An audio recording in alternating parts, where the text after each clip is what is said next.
question is, we understand roughly how the universe evolved from a billionth of a second after it began.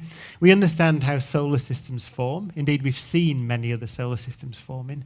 How did life begin? I started the talk by looking at the eye and the catfish, and we talked about us. It's another one of the big questions. The answer is we don't know.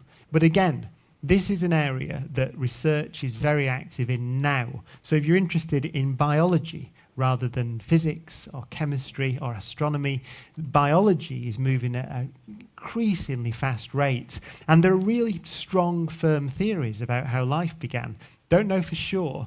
One of the theories is that it may have begun about 3.8 billion years ago. We know that quite accurately, actually. So not long after the Earth formed, we see evidence of life appearing on Earth. One of the theories is it began deep below the oceans of Earth in what are called hydrothermal vents. So these are pictures of these vents, very, very deep. You're talking miles, kilometers below the ocean surface.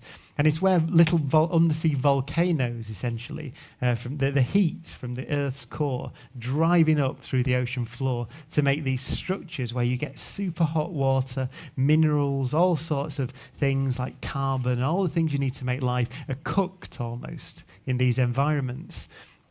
And one of the reasons that we think that life may have began deep below the ocean 3.8 billion years ago is, remarkably, in a way, these conditions are recreated in every cell in your bodies.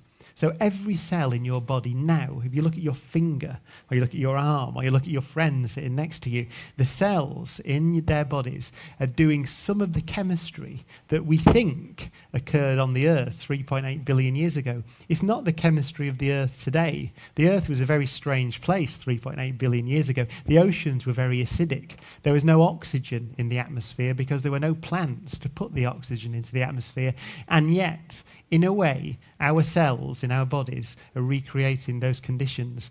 What's the answer? Well, the theory goes that that's because life began in those strange conditions all that time ago, and that's the way it's always done it. So it's almost right to say that when life left the vents, it put a bag around this chemistry and took it with it. And in a sense, you are that bag around the chemistry of the early Earth. Fascinating ideas, theories at the moment.